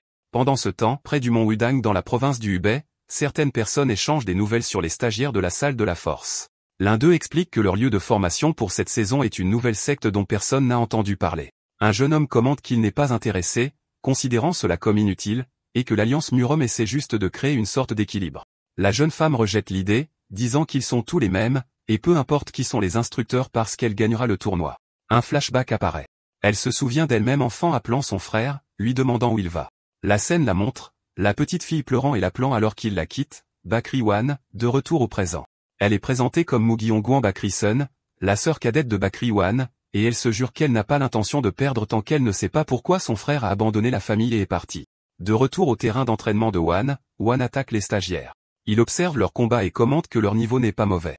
Chuck se précipite pour aider son camarade tombé, lui demandant s'il va bien. Il le confronte, lui demandant pourquoi il les attaque s'il est le chef de la secte. Wan sourit et répond que c'est son style d'enseignement et qu'il a besoin de tous les comprendre avant de pouvoir commencer à leur enseigner. Chuck lui rappelle la règle du test, une personne réussissant, et lui demande ce qui se passera s'ils échouent. Il répond, tout en attaquant, que s'ils sont du genre à ne pas pouvoir réussir un simple test d'entrée comme celui-ci, il ne sera pas nécessaire de les envoyer au tournoi d'arts martiaux. Il explique qu'il prévoit d'attacher tous ceux qui échouent et de les jeter dans le cellier jusqu'à ce que tous les matchs soient terminés, et il déclare que c'est la plus grande humiliation qu'un artiste martial puisse subir, la défaite sans même avoir la chance de se battre. Chuck crie et lui demande d'attendre.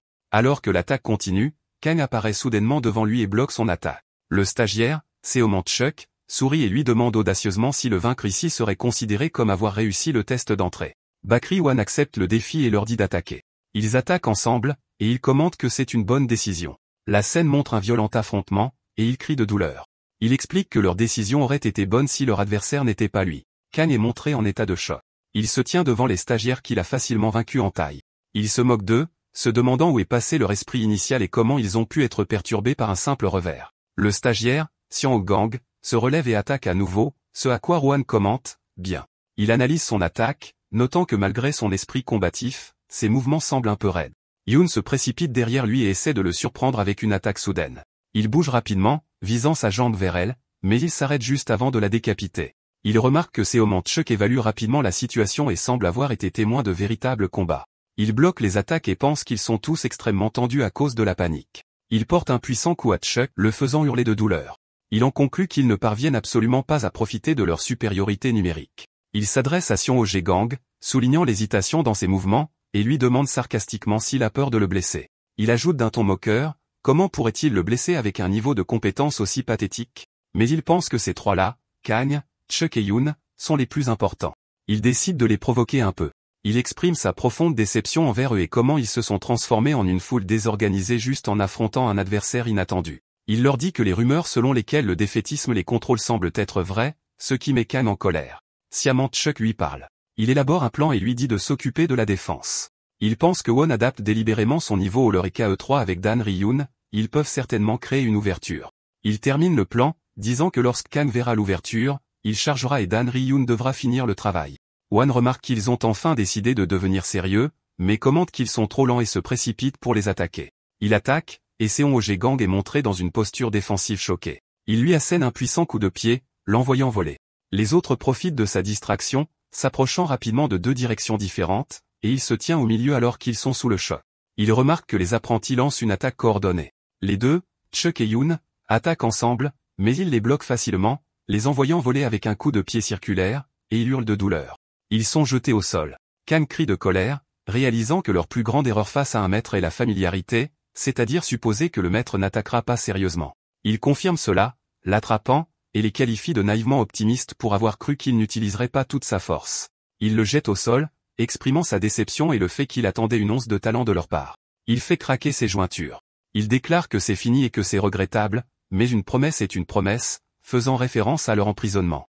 Soudain, Xian Wukang attaque Bakri Wan avec une aura d'énergie rouge, technique de l'épée de sang, le surprenant. Il bloque l'attaque, notant que cet art martial est familier et inattendu. Il reconnaît la technique comme appartenant à la faction non orthodoxe et spécifiquement à Dai Ul Grande épée serpent Yunso, Kang Pan, pensant qu'il a risqué sa vie pour réussir cet entraînement. Il lui ordonne de lui montrer toute sa puissance. Il attaque férocement. Il bloque la puissante frappe et ressent un engourdissement dans ses mains. Il regarde avec étonnement, pensant, ce gamin, et réalisant son incroyable talent. Il se met à rire, et son système annonce que son niveau d'excitation a augmenté pour la première fois depuis un moment. Il pense en lui-même avec excitation, je veux ce garçon. Puis il éclate de rire, se moquant de lui en lui demandant si c'est tout ce qu'il a. Il se réveille, haletant. Il se retrouve dans un lit à l'intérieur d'une pièce, se demandant où il est, et si c'est le quartier général de la secte de la joie céleste. Il réalise qu'il s'est surmené hier et s'est effondré. Quelqu'un nommé Wan Jin entre et demande si le maître Xian Wukang est réveillé. Il le reconnaît. Il panique intérieurement, réalisant qu'il a utilisé la technique de l'épée de sang de la faction non orthodoxe devant lui et craint qu'il n'ait remarqué qu'il est de la faction non orthodoxe.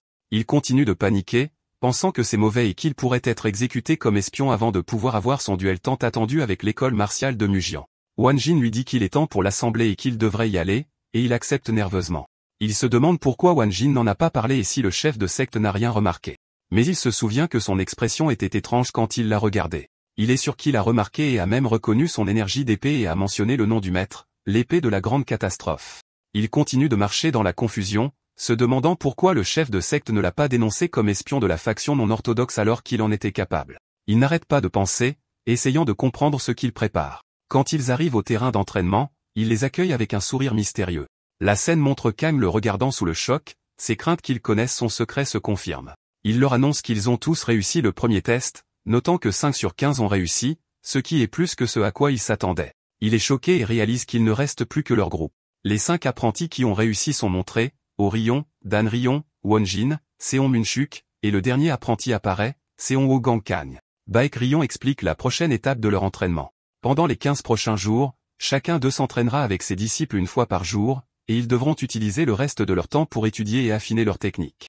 Puis il ordonne à sa disciple Sowa de distribuer les outils. Elle le donne à leurs collègues, confirmant que c'est l'arme qu'il utilise. Elle porte un ensemble d'armes en bois et demande à chacun d'en prendre une. Puis elle se présente, leur disant qu'elle sera leur partenaire d'entraînement pendant la formation, comme l'a ordonné le chef de secte. Il confirme cela et leur demande de se présenter et de s'entendre. Wang Pao, le deuxième disciple, se présente maladroitement. Xian Munchuk l'interrompt, disant que les présentations sont une perte de temps et suggère de commencer d'abord les entraînements d'aujourd'hui. Soa est d'accord avec enthousiasme, suggérant qu'ils se battent à 5 contre 2, les 5 contre elle et Wang Paul pour gagner du temps. Ils sont stupéfaits par cette proposition. Étonnamment, Wang Paul accepte l'idée. Bakri Wan sourit fièrement, se disant qu'il est fier de Soa, et il est également d'accord. Chuck commente sarcastiquement leur excès de confiance. Il décide qu'il s'en occupera lui-même et demande à ses 4 collègues de simplement regarder. Il déclare le début de l'entraînement, pensant qu'ils ont peut-être perdu contre l'école martiale de Mujian pendant 3 ans, mais qu'ils ne seront pas vaincus par une secte inconnue. Il se précipite vers Soa en déclarant qu'il en finira rapidement, mais elle bloque sa lance. Il poursuit son attaque en déclarant qu'il n'a pas encore terminé. Il lance une série de frappes rapides, croyant que le prochain coup sera décisif. Soudain, son trait unique, l'esprit clair, s'active, ce qui le surprend lorsqu'elle saisit sa lance. Elle libère une aura d'Aryin froid, faisant geler sa lance alors qu'il crie sous le choc. Elle l'avertit avec un sourire que sa frappe fera un peu mal. Elle se précipite en avant avec sa puissante attaque glaciale. Xian Wukang crie son nom en voyant l'attaque. Après sa défaite, elle invite le reste des apprentis à l'attaquer ensemble. Le moine, Wan Jin, se précipite en criant que son nom est Wan Jin, pas le reste, mais elle bloque son attaque. Il est impressionné par son excellente posture défensive et loue son entraînement acharné. Elle le remercie timidement, mais il l'avertit que le prochain coup ne sera pas facile. Il attaque, mais Wang Paul intervient soudainement pour bloquer le coup, surprenant Soa. Il sourit et déclare que son tour est venu. La scène le montre en train d'attaquer Wan Jin, mais quelqu'un intervient et retient sa main avec un fouet. Ryan reconnaît leur force et déclare qu'à partir de maintenant, ils attaqueront tous de toute leur force. Les 5 se précipitent ensemble pour les attaquer, mais ils parviennent à bloquer toutes leurs attaques coordonnées. Seon Wukang crie de colère, ne croyant pas qu'ils luttent contre une secte inconnue. Soa remarque avec choc que Wang Pal est blessé au bras à cause de l'attaque de Kang. La scène le montre en train de crier, utilisant sa force physique pour tirer le fouet de Ryan. Il la tire avec force avec le fouet, et ses camarades crient d'inquiétude pour elle. Il la jette avec force vers Kang, et les deux tombent vaincus. Après que 4 d'entre eux aient été vaincus, Soa s'adresse à Orion, qui est resté seul debout, et lui dit que le combat est déjà décidé. Elle lui demande si elle veut encore continuer. Elle regarde ses collègues vaincus et réalise avec choc qu'ils étaient 5 et qu'ils n'ont pas pu gagner. Bakri Wan sourit, déclarant qu'il semble que tout soit fini. Puis il leur dit, à titre d'information supplémentaire, que Soa n'apprend les arts martiaux formels que depuis 1 mois. Soa sourit et leur fait un clin d'œil alors qu'ils sont stupéfaits. Kang se demande quel type d'entraînement la rend si forte à cet âge. Il s'adresse à eux, leur disant qu'à partir de maintenant, ils doivent rechercher des techniques coordonnées que 2 ou plusieurs d'entre eux peuvent exécuter ensemble. Il leur rappelle que lorsqu'il était à l'école martiale de Murian, ces tactiques étaient la clé de la victoire. Il ajoute que cette leçon devrait résonner encore plus, surtout pour eux après avoir perdu contre l'école martiale de Mujian pendant 3 années consécutives. Il explique que pour y parvenir, ils doivent se faire confiance ainsi qu'à leurs camarades, car cette confiance construira une confiance inébranlable et augmentera leur force individuelle. Il met fin à l'entraînement d'aujourd'hui et leur dit de se reposer, et il le remercie à l'unisson. Après la fin de l'entraînement, il demande au stagiaire Xian Wukang de rester en arrière. Ce dernier semble nerveux à propos de cette convocation. Alors que les autres stagiaires partent, échangeant des éloges pour leurs compétences, il active une barrière sonore via son système personnel pour s'assurer que personne n'entende leur conversation. Il lui sourit, notant qu'il est devenu vif d'esprit car il a réalisé la raison de sa convocation, tandis que Wukang a l'air confus. Il lui dit qu'ils reprendront leur conversation d'hier. Il le confronte, entouré d'une aura bleue, révélant directement sa connaissance de sa véritable identité. Il lui demande pourquoi le jeune chef de la secte de l'épée de sang et l'un des piliers de la faction non orthodoxe prétend être un disciple à l'école martiale de Murian. Il exige une explication appropriée et l'avertit des conséquences s'il n'en fournit pas une. Il répète sa question vivement, ce qui le terrifie. L'homme tremblant pense à s'échapper. Il anticipe ce mouvement et l'arrête d'un mouvement rapide. Il lui dit froidement que l'option de s'échapper n'existe pas pour lui. Il exige une réponse pour la dernière fois sur la raison pour laquelle il est ici. Un retour en arrière sur des événements survenus il y a 5 ans dans la secte de l'épée de sang commence. La scène montre Wukang réprimandé par son maître pour avoir cassé le bras d'un adversaire sans défense. Il lui ordonne de se lever. Il lui crie dessus avec colère, se demandant pourquoi il n'a pas complètement sectionné le bras de l'adversaire ou détruit ses tendons pour s'assurer qu'il ne pourrait plus jamais tenir une épée. Il lui rappelle qu'il est le jeune chef de la secte de l'épée de sang, une position qui est censée être crainte par tous ceux qui suivent le chemin non orthodoxe et lui demande combien de temps il continuera à le décevoir. Puis il donne un ordre choquant de tuer sa sœur aînée, la disciple principale de la secte. Il explique qu'elle se bat au front contre l'alliance Murom et lui ordonne de la tuer, que ce soit par un coup de poignard dans le dos ou en s'infiltrant comme un traître. Quand il essaie de protester, le maître crie que la petite pitié pourrait conduire à l'anéantissement de toute la secte et que c'est le sens de la marche sur le chemin non orthodoxe. Il le menace que s'il se sent lésé, il ordonnera à sa sœur aînée de le tuer à sa place. Il le met en garde contre la fuite ou le suicide car lui, le maître, la tuera elle-même s'il le fait. Il lui dit que sa destinée à la fin est de le tuer et d'hériter de la secte. Et s'il refuse, il tuera tous ceux qui l'entourent. Il déclare que le seul chemin devant lui est pour lui et sa sœur de s'entretuer. Il s'agenouille, vaincu, déclarant qu'il lui obéira. Il se souvient, dans le présent, de sa décision d'infiltrer l'Alliance Murom en tant qu'espion et de tuer sa sœur aînée. Il pense, alors qu'il lui fait face, qu'il a juste besoin de gagner du temps jusqu'à ce qu'il puisse échapper à la surveillance de son maître. Il crie et se jette avec force vers lui, décidant d'utiliser sa technique, la technique de l'épée de sang, contre lui.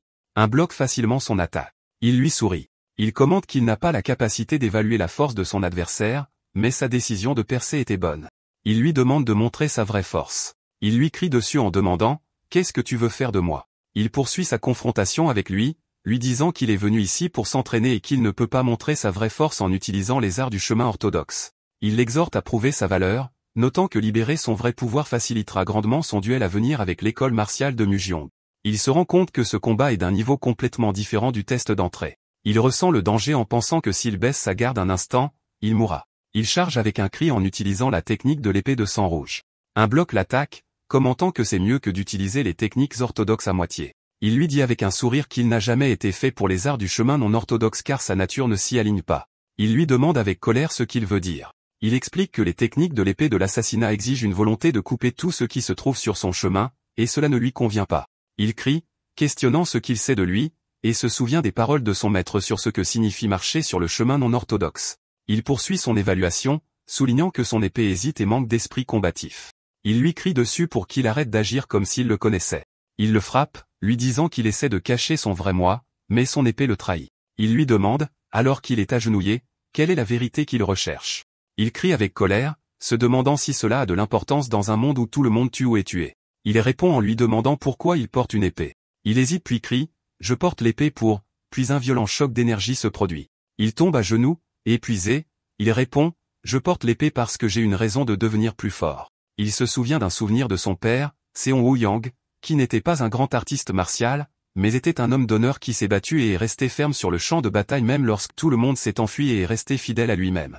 Il admet que la mort de son père le remplit encore de ressentiment, mais il ne pouvait rien faire à l'époque.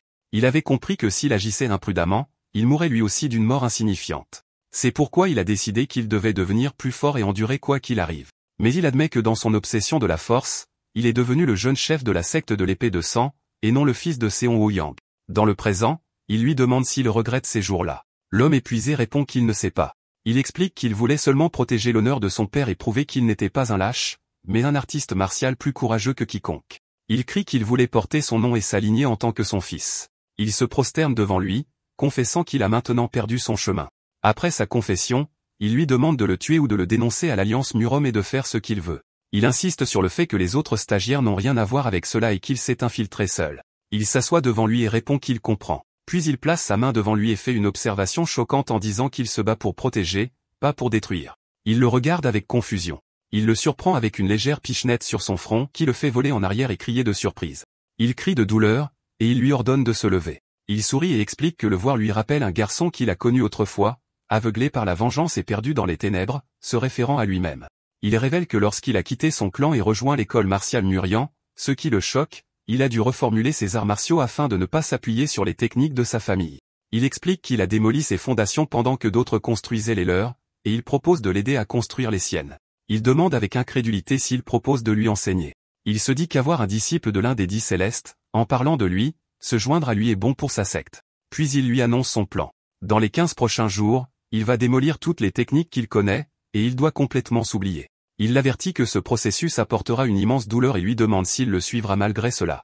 Il lui demande s'il deviendra plus fort s'il le fait. Il sourit et le rassure en disant « Ne t'inquiète pas, c'est mon travail ».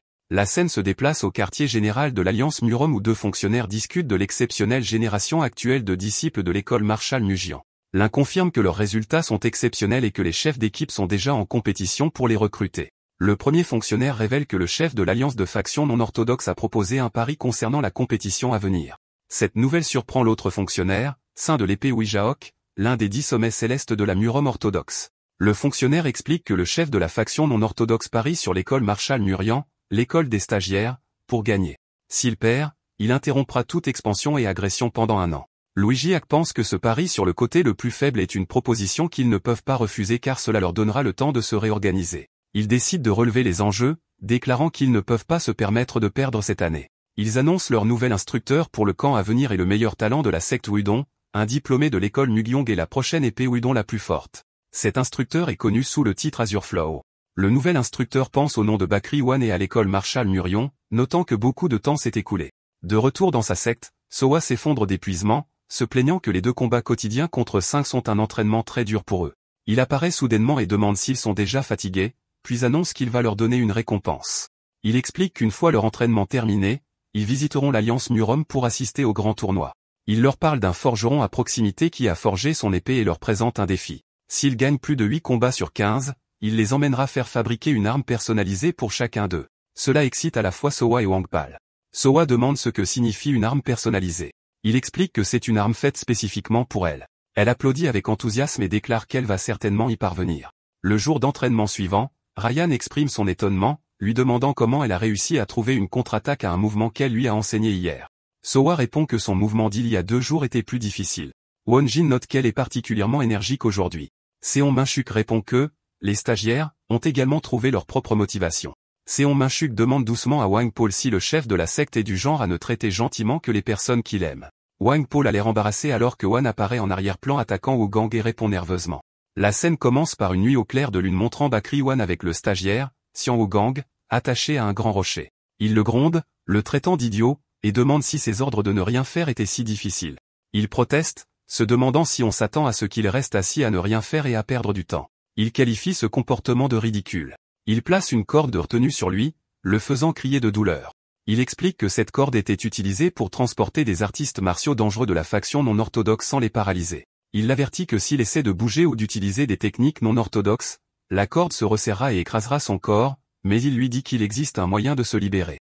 Il doit utiliser uniquement son énergie interne pour s'échapper sans bouger son corps. Pendant ce temps, Wangpal se précipite vers lui, demandant s'il est vrai qu'il accorde un traitement spécial à Wugong. Il le nie nerveusement et leur ordonne de ne pas se soucier de telles questions. Il leur ordonne de continuer le combat, et les 4 autres stagiaires se précipitent en avant avec enthousiasme, déclarant qu'ils vont montrer à quel point ils se sont améliorés. Il place sa main sur sa tête retenue et lui dit de regarder attentivement ses pairs et de réfléchir à la raison pour laquelle il lui a ordonné de ne rien faire. Le combat continue entre ses 2 disciples et les 4 stagiaires. Seon Minchuk remarque pendant le combat que chaque fois qu'il recule pour augmenter la distance, Soa réduit immédiatement l'écart, l'empêchant d'utiliser la portée effective de sa lance. Il décide que si la distance est le problème, il utilisera son corps. Wogang le regarde avec choc, se demandant comment Chuck, qui s'appuyait uniquement sur des techniques de lance, utilise maintenant des compétences de combat physique. Alors qu'il regarde, il pense que le mouvement de Chuck pourrait être une erreur, mais il se corrige en disant non. Il sourit, pensant que leurs progrès sont remarquables et qu'ils se sont beaucoup améliorés en peu de temps. Il continue de lui parler, lui demandant si les regarder lui donne envie de se lancer dans le combat et s'il a peur de prendre du retard. Pendant ce temps, le système annonce que le stagiaire Xian Minchuk est entré dans un état d'unité du corps et de la lance. Chuck pense que s'il peut bouger comme un seul avec la lance et utiliser son corps comme la lance elle-même, alors Xian Wogang crie soudainement, suppliant quelqu'un de le libérer de la corde, pleurant qu'il ne peut pas rester ici à ne rien faire. Il lui ordonne de ne pas bouger. Il lui explique que s'il dégaine son épée maintenant, il ne pourra jamais atteindre cet état que Chuck a atteint. Il explique que Chuck construit son propre chemin martial depuis qu'il est sur le champ de bataille, alors qu'il ne fait qu'imiter l'art de l'épée de son maître, la grande épée de la catastrophe. Il demande avec colère ce qu'il attend de lui. Il lui dit que son corps a été entraîné à des habitudes fixes qui ne peuvent pas être facilement écartées et demande pourquoi il l'a attaché comme ça. Il explique que s'il ne peut pas corriger les habitudes de son corps avec le mouvement, alors ce qu'il doit corriger, c'est l'habitude de son énergie interne. Il confirme cela, expliquant que ses pairs s'entraînent maintenant en trouvant des moyens entièrement nouveaux d'échapper à leurs anciennes zones de confort, mais il doit aller plus loin et briser son énergie interne elle-même. Il lui explique qu'un humain a 365 voies énergétiques, mais qu'un artiste martial ordinaire n'en utilise pas plus de 70. Il doit trouver des réponses parmi les voies inutilisées restantes. Il commence à essayer d'ouvrir une nouvelle voie et d'y faire passer son énergie, résistant au blocage. Le système annonce que son énergie est devenue turbulente et a commencé à refluer. Il crie, l'avertissant de ne pas se précipiter car l'énergie corrompue, l'énergie de l'épée de sang, pourrait le consumer de l'intérieur et détruire son noyau énergétique. Seon Minchuk le regarde sous le choc, se demandant, quel genre d'entraînement est-ce? Wogang crache du sang, ce qui alarme ses camarades. Il leur crie dessus, leur ordonnant de ne pas s'approcher, insistant sur le fait que c'est quelque chose qu'il doit surmonter seul. Il combat la douleur, refusant d'abandonner ou de retourner à ce passé horrible. Il se concentre, essayant de vider les anciennes voies et de purifier l'énergie corrompue, la repoussant. Il hurle de douleur et le système annonce que le stagiaire a commencé la petite orbite cosmique. Il continue de se débattre pendant qu'il est attaché, toussant violemment. Bakri One s'approche de lui et lui demande s'il va bien. La scène montre son énergie exploser. L'homme épuisé s'effondre sur lui qui lui dit qu'en fin de compte, il a vidé les arts de la secte de l'épée de sang. Il le félicite avec un sourire d'être devenu une table rase. Il lui demande, toujours faible, s'il va l'entraîner aussi, insistant sur le fait qu'il ne peut pas rester en arrière. Il accepte, lui disant de remplir cette table rase avec une voix d'épée qui lui est propre. La scène montre les stagiaires courant vers lui pour prendre de ses nouvelles. Pendant ce temps, dans une forêt voisine, Nam Gangwoo et Chonga, d'anciens camarades de l'unité Blue Sky, examinent un corps mutilé. Nam Gangwoo commente que la victime a été drainée et est devenue sèche.